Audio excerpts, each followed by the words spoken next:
Bonjour à tous, aujourd'hui on va parler d'un sujet qui fait rêver, vivre libre sans dépendre d'un job à vie. Et surtout prendre sa retraite bien avant l'âge légal. Est-ce que c'est possible? Oui, certains l'ont fait et grâce au mouvement que je vais vous détailler donc dans cette vidéo, le mouvement FIRE, vous en avez peut-être déjà entendu parler, ça veut dire Financial Independence, Retire Early, donc ça veut dire indépendance financière et retraite anticipée.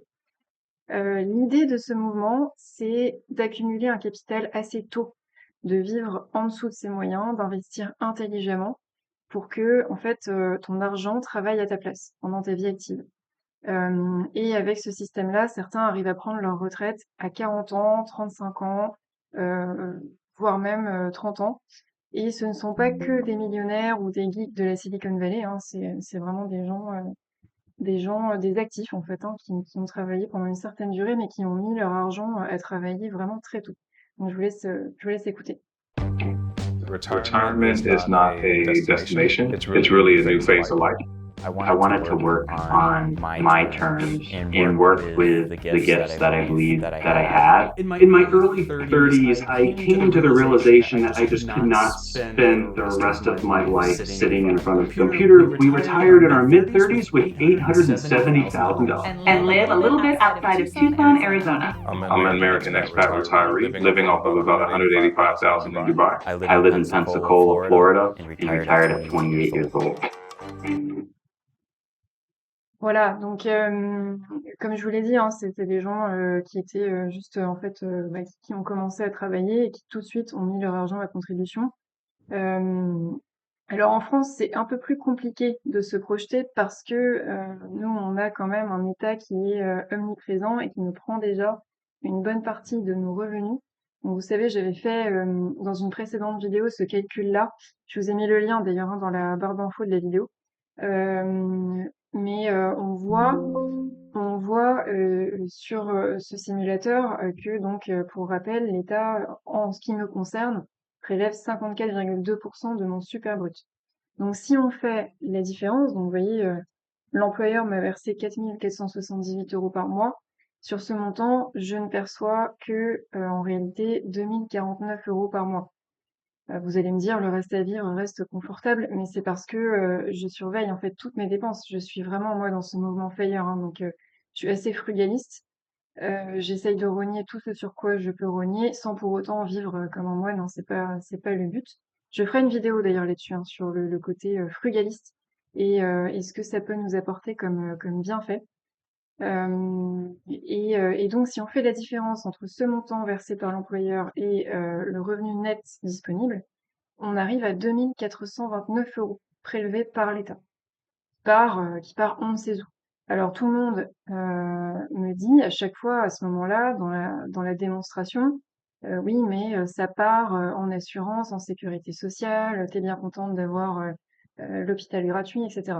Bon, d'abord, je trouve que la qualité de service, et je dis pas ça pour les gens qui y travaillent, hein, mais c'est plus en termes justement d'argent réellement investi et bien investi en fait, hein, pas juste dans l'administration, mais dans les moyens matériels et humains.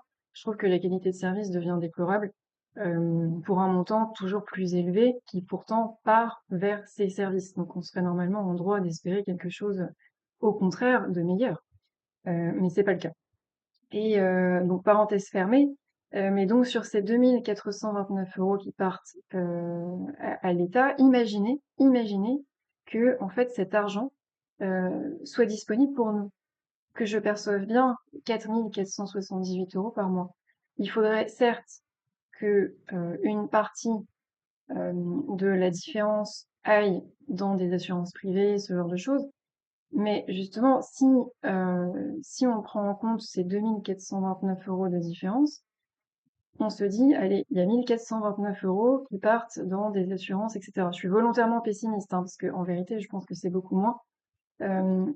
Et donc, si on calcule, là, je vais vous le mettre en barre d'infos, ça, c'est un calculateur d'intérêt composé. C'est-à-dire que vous partez avec un capital de départ auquel vous rajoutez tous les ans de l'épargne. Voilà, vous avez épargné, vous investissez votre épargne annuellement, et ce sur un certain nombre d'années et avec un certain taux d'intérêt.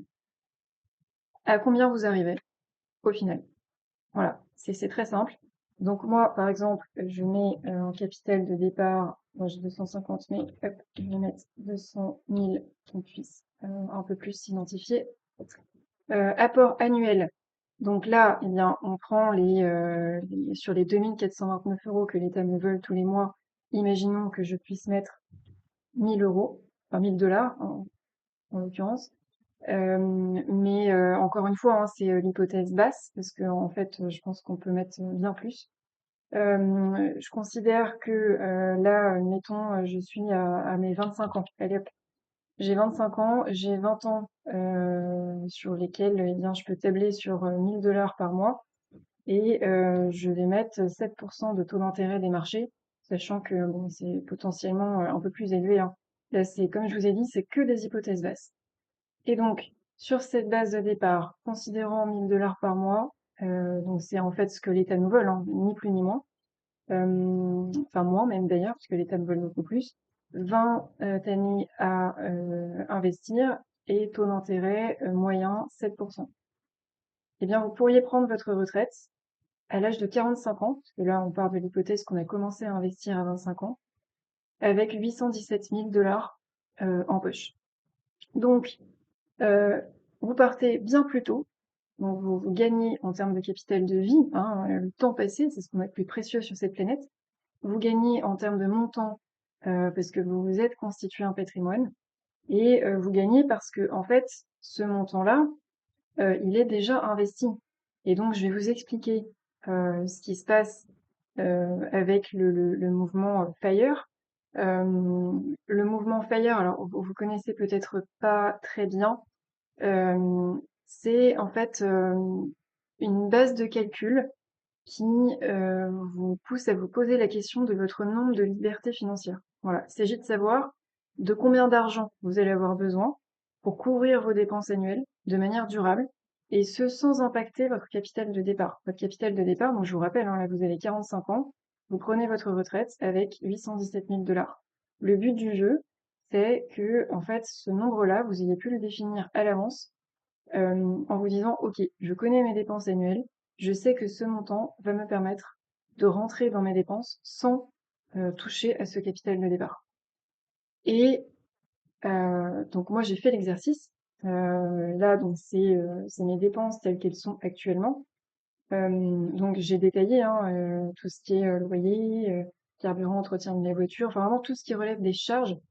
Et puis après un budget alimentation, un budget voyage loisirs que je prends tous les mois, même si j'ai pas forcément de projet voyage ou loisir en cours, mais parce que ça va dans une cagnotte entre guillemets, et puis quand j'en ai besoin, je prends. Donc ça me donne des dépenses mensuelles, des charges mensuelles de 1205 €. Et donc à l'année 14 460. Là-dessus, moi j'applique toujours un coefficient qui est lié au fait que on ne sait pas ce qui peut se passer demain. La politique devient extrêmement compliquée en fait à prévoir. Les marchés peuvent dévisser, il peut y avoir plus d'inflation, la pression fiscale ne peut qu'augmenter dans un pays communiste comme la France, et donc j'applique toujours une marge d'erreur. C'est ce qui fait que le mouvement FIRE considère en fait une règle de 4%.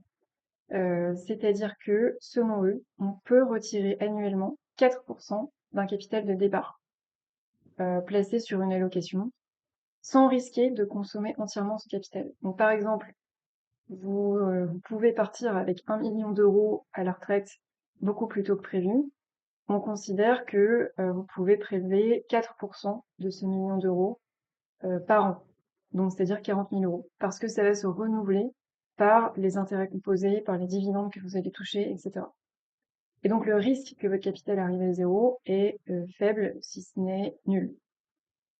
La limite de cette règle, comme je l'ai dit, c'est qu'elle a été élaborée sur la base de marchés financiers américains, donc avec des rendements nettement plus élevés que ceux d'autres marchés, notamment l'Europe.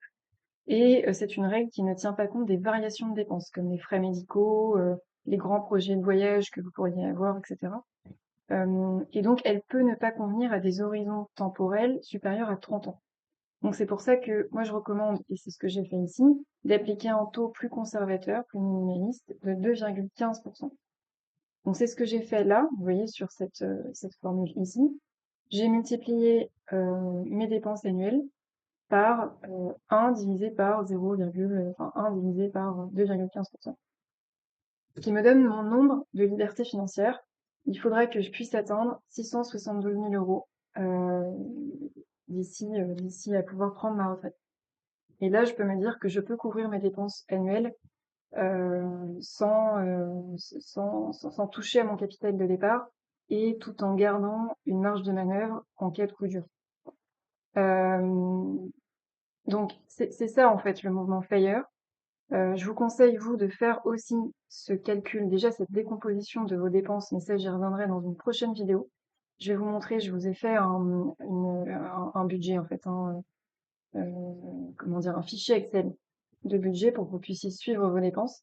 Mais je conseille à tout le monde de calculer ce nombre, parce que c'est ce qui permet vraiment de constater, de réaliser que, en fait, l'État nous prend énormément d'argent toute notre vie durant et nous fait travailler beaucoup plus longtemps toute notre vie durant pour en fait une retraite d'abord qui sera beaucoup plus faible et ensuite dont on ne sait même pas si on l'aura. Parce que moi je vous le dis, hein, je suis persuadée que en France, en horizon temporel de, je sais pas, 10 à 20 ans, il y aura pas de retraite en fait. Hein. Donc les générations comme la mienne et de manière générale tous ceux qui ont moins de 40 ans aujourd'hui ne verront pas la couleur d'une retraite. Donc je vous encourage à faire ce calcul aussi pour vous montrer que si on est dans cette mentalité de connaître ses dépenses, d'essayer de consommer moins, plus intelligemment et d'investir, surtout investir, là on a quand même une forte chance de pouvoir être plus libre en se constituant sa propre retraite.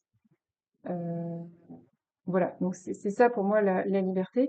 Et je rappelle en dernier point que pour moi le but n'est pas forcément de ne plus jamais travailler. C'est pas le sujet. Je considère au contraire qu'il faut être actif. L'humain est une force agissante, une force d'innovation dans l'humain. Il faut continuer à avoir des projets, à créer.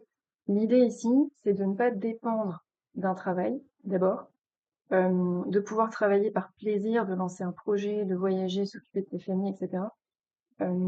Et deuxième point, de ne pas dépendre d'un gouvernement, d'une politique qui change tous les 4 matins et qui devient de plus en plus incohérente. Et qui me rappelle d'ailleurs au passage la citation de Cicéron qui disait que plus un empire arrive à sa fin, plus ses lois sont folles. Là, on s'aperçoit qu'en fait, on arrive sur une décadence économique et morale qui est quand même assez folle. Et donc, pour moi, ça, c'est ce qui va me permettre à terme de me détacher complètement de cette folie et de pouvoir partir dans le pays dans lequel je veux partir, de mener à bien les projets que je veux mener à bien, de m'occuper de ma famille et de voyager. Voilà pour cette vidéo. Je vous dis à très bientôt. Portez-vous bien.